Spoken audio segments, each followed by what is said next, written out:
It's funny. Everyone focuses on the finished chips. We're all watching these multi-billion-dollar fabrication plants go up.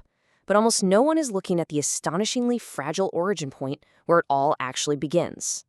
In this explainer, we're going to uncover how the entire sprawling trillion-dollar semiconductor industry rests on a choke point so shockingly narrow it honestly defies belief. Because before a single computer chip can be etched or even a single transistor printed, it needs a canvas. And we're not just talking about any surface here. We are talking about literally one of the most flawless objects human beings manufacture, a mirror-perfect 300-millimeter disk of silicon. It's one continuous, unbroken lattice of atoms. Without it, the modern digital world simply doesn't exist. To really grasp this choke point, you kind of have to see how a wafer is born. It's called the Cesirovsky process, and honestly, it looks almost like magic. So ultra-pure polysilicon is melted down in a glowing crucible at over 1400 degrees Celsius. Then a tiny seed crystal is dipped right into that liquid fire. And then slowly, painfully slowly, it's pulled out and rotated.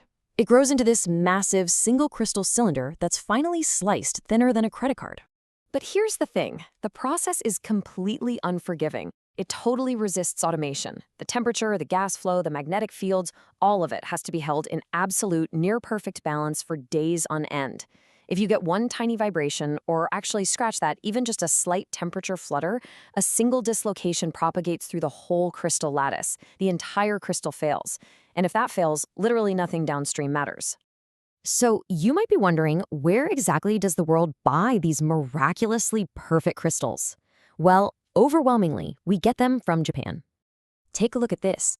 Just two Japanese companies, Shin-Etsu and SUMCO, they forge 54% of the world's 300-millimeter wafers. Just those two. Add only 3 more names from Taiwan, South Korea, and Germany, and those 5 companies control up to 85% of the entire global market. Every massive tech giant out there is printing their future on a disk that traces right back to this incredibly tight duopoly.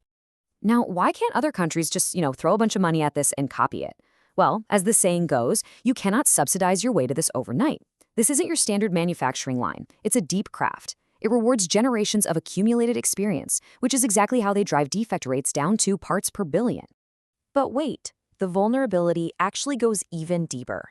Think back to that 1400-degree molten silicon. What exactly is holding that? A crucible.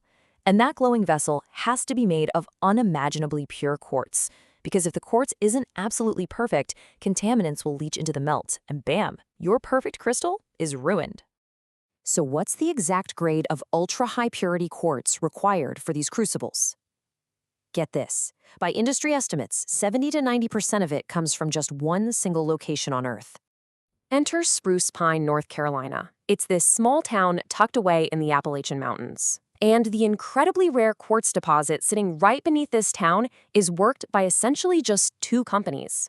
The entire foundation of the modern tech economy relies heavily on a mineral uniquely concentrated in this one specific Appalachian zip code. If you're a global supply chain planner, that is a terrifying concentration of risk. And in late September of 2024, that theoretical risk became a very real nightmare. Hurricane Helene stalled directly over the southern Appalachians and dumped more than 2 feet of rain right on Spruce Pine. Roads washed out, power was totally severed. On September 26th, both of those quartz mines had to completely halt operations. Literally, the flow of the world's most critical mineral just stopped. So why didn't the whole industry just instantly collapse? One praise? Buffer stock. Fabs and crystal growers, they keep an emergency inventory of crucibles on hand, which delayed the immediate shock. But really sit with what this near miss revealed for a second. A single weather system over one single town threatened to sever the spine of a trillion-dollar industry. An industry, by the way, where most players didn't even realize this choke point existed. Now, this realization has completely flipped the script on the geopolitical landscape.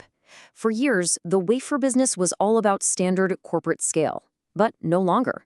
Governments have entirely stopped treating wafer companies like normal businesses. Today, they view them strictly through the lens of technological sovereignty and national defense. It's a whole new ballgame. Just look at what happened in 2021. Taiwan's Global Wafers made this massive €4.35 billion bid to buy Germany's Siltronic. It cleared almost everywhere globally. But then, Germany's economy ministry, who were already stung by a brutal chip shortage, quietly intervened. And they didn't even formally block it. They literally just let the review deadline expire. That multi-billion-dollar deal died instantly, and Global Wafers had to pay a €50 million break fee and just walk away. The message there was absolutely unmistakable. A nation would rather kill a massive global merger than let control of its physical wafer capacity leave its borders. The very substrate of our digital world had officially become pure geopolitics. So understandably, the industry is now in this massive scramble to spread out. Global Wafers is building a $7.5 billion hub down in Texas. SUMCO is actually shutting down its older lines in Japan to pivot toward AI-grade wafers. But here is the major catch. You can build a new wafer factory in Texas in just a few years. You absolutely cannot build a second Spruce Pine. You can't replicate decades of crystal growing craft overnight. The factories can move, sure, but the deep craft? That moves far, far more slowly. Because we aren't just dealing with one choke point here. It's a whole stack of them, and every layer gets narrower. At the top, you've got the finished chip, which is made by many. But right below it, the wafer, dominated by essentially two Japanese firms. Below that, the crucible, resting on exactly one American town. And below that, the polysilicon feedstock. As you peel back the layers, it's like a giant funnel. The entire industry narrows down toward a single point of failure. It's a pretty cruel irony when you think about it. Globally, we spend hundreds of billions of dollars subsidizing that visible top layer, the massive fabrication plants. Yet the invisible foundation right beneath it, the crystal craft, the raw quartz, was almost completely ignored. It received virtually no attention or funding. Well, right up until a hurricane forced the world to finally look down. In this particular supply chain, value and vulnerability run in complete opposite directions. The deeper a layer sits in the stack, the cheaper it looks on a balance sheet. I mean, crucible quartz looks like a rounding error next to a fab, but that fab cannot run without it. The most advanced, complex objects human beings build rest on the absolute least guarded foundations we have.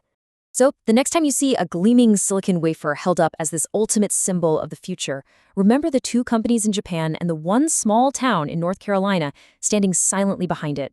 Because if the very foundation of the digital age is this insanely concentrated, it really makes you wonder, what other trillion-dollar industries rest on a single invisible point of failure? Thanks for joining us for this explainer. We'll see you next time.